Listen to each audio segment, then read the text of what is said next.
থেকে প্রায় ১৪০০ বছর আগে আরবের মরুভূমির বুকে এক অসাধারণ মানুষের জন্ম হয়েছিল, যার নাম ছিল উমর ইবনুল খাত্তাব। কুরাইশ বংশের বনু আদি পরিবারে জন্ম নেওয়া এই মানুষটি ছোটবেলা থেকেই কঠোরতা আর সংগ্রামের মধ্যে বড় হয়েছিলেন। মরুভূমিতে উট চড়িয়েছেন, রোদে পুড়েছেন, ঝড়ে ভিজেছেন, আর সেই কঠিন জীবনই তাকে তৈরি করেছিল লোহার মতো শক্ত একজন মানুষ হিসেবে।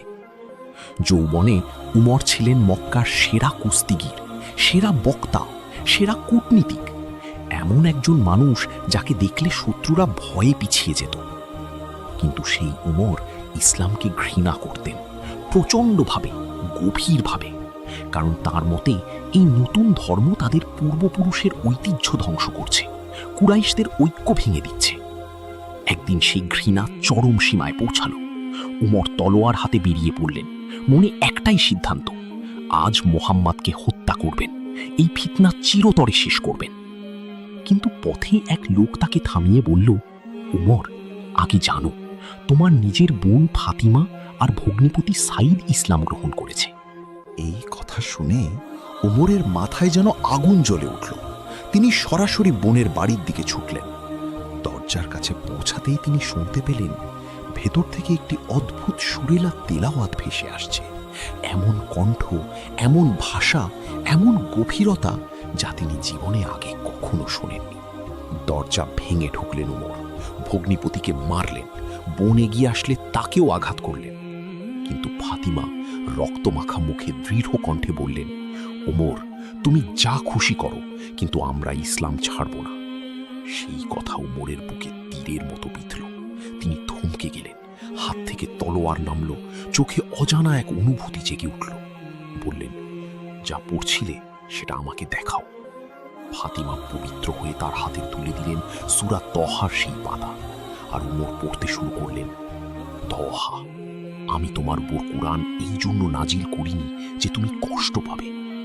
পড়তে পড়তে উমরের চোখ ভিজে গেল, হাত কাঁপতে লাগলো, বুকের ভেতর এক বিশাল ঝড় উঠল। আর সেই ঝড়ের শেষে তিনি বললেন, আমাকে নিয়ে চলো মুহাম্মাদের কাছে। দারুল আরকামের দরজায় পৌঁছালেন উমর। ভেতরে সাহাবীরা উদ্বিগ্ন, হামজা রাদিয়াল্লাহু তলোয়ার হাতে সতর্ক। কিন্তু রাসূলুল্লাহ সাল্লাল্লাহু আলাইহি ওয়াসাল্লাম নিজেই এগিয়ে এলেন। উমর তার সামনে হাঁটু গেড়ে বসলেন আর পড়লেন কালিমায়ে শাহাদাত। আর সেই মুহূর্তে দারুল আরকামে এমন তাকবীর ধ্বনি উঠল যে মক্কার পাহাড় পর্যন্ত কেঁপে উঠল। ইসলাম গ্রহণের পরদিনই উমর তলোয়ার কাঁধে নিয়ে কাবার সামনে দাঁড়িয়ে ঘোষণা দিলেন, যে আমাকে থামাতে চায় সে আসুক, আমি প্রকাশ্যে নামাজ পড়ব। আর সেদিন প্রথমবারের মতো মুসলিমরা কাবার সামনে প্রকাশ্যে সালাত আদায় করলেন। আর রাসূলুল্লাহ সাল্লাল্লাহু আলাইহি ওয়াসাল্লাম তাকে দিলেন সেই মহান উপাধি, আল ফারুক, সত্য ও মিথ্যার পার্থক্যকারী। বছরের পর বছর কেটে গেল। বদর, উহুদ, খন্দক, প্রতিটি যুদ্ধে উমর ছিলেন রাসূলের ঢাল হয়ে। আর যখন ৬৩৪ সালে হযরত আবু বকর রাদিয়াল্লাহু আনহু ইন্তেকালের পর তিনি খলিফা হলেন, তখন পৃথিবী দেখল এক অভূতপূর্ব শাসনকাল। পারস্যের বিশাল শাসানীয় সাম্রাজ্য ধুলোয় মিশে গেল। রোমানরা সিরিয়া, মিশর ছেড়ে পালালো। বাইতুল মাকদিস বিজয় হল, আর উমর সেখানে গিয়ে খ্রিস্টানদের নিরাপত্তার নিশ্চয়তা দিলেন নিজের হাতে। কিন্তু এই বিজয়ের মাঝেও উমর ছিলেন সেই একই মানুষ। রাতে একা মদিনার গলিতে গলিতে ঘুরতেন, গরিবের খবর নিতেন। এক রাতে দেখলেন এক মা তার ক্ষুধার্ত শিশুকে চুপ করাতে খালি পাত্রে পাথর গরম করছেন, আর বলছেন, আল্লাহ উমরের বিচার করবেন, খলিফা হয়েও আমাদের খবর নেই। এই কথা শুনে উমর সেখানে বসে কাঁদলেন।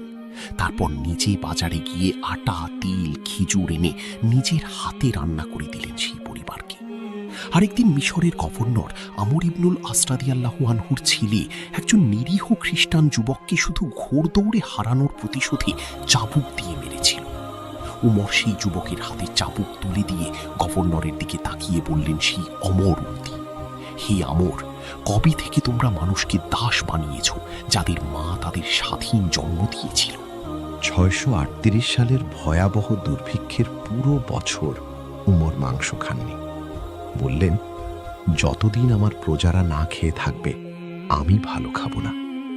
পৃথিবীর অর্ধেকের শাসক ছেঁড়া কাপড় পরতেন, মাটিতে ঘুমাতেন। তারপরে এলো সেই ফজরের সকাল, 644 সাল। উমর মসজিদে নামাজে দাঁড়িয়েছেন, ইমামতি করছেন। হঠাৎ আবু লুলুয়া এগিয়ে এসে বিষ মাখা ছুরি দিয়ে 6টি আঘাত করল। উমর মাটিতে লুটিয়ে পড়লেন, রক্তে ভিজে গেল মসজিদের মেঝে। কিন্তু জ্ঞান হারানোর আগে শুধু একটাই কথা বললেন, নামাজ বন্ধ রেখো না। শেষ শয্যায় ইবনে আব্বাস রাদিয়াল্লাহু আনহু বললেন, আপনি রাসূলের সাহচর্য পেয়েছেন, সাম্রাজ্য জয় করেছেন, আর এখন শহীদ হচ্ছেন। এর চেয়ে বড় সুসংবাদ কি? উমর বললেন, আল্লাহর কসম, আমি শুধু চাই আমার পাপ পুণ্য। উমর বললেন, আল্লাহর কসম, আমি শুধু চাই আমার পাপ পুণ্য সমান সমান হোক, আর আমাকে যেন জিজ্ঞেস না করা হয়। 3 দিন পর আল ফারুক উমর ইবনুল খাত্তাব রাদিয়াল্লাহু আনহু শাহাদাতের পেয়ালা পান করলেন, আর রাসূলুল্লাহ সাল্লাল্লাহু আলাইহি ওয়াসাল্লামের পাশে চির ঘুমে শুয়ে পড়লেন মসজিদে নববীতে।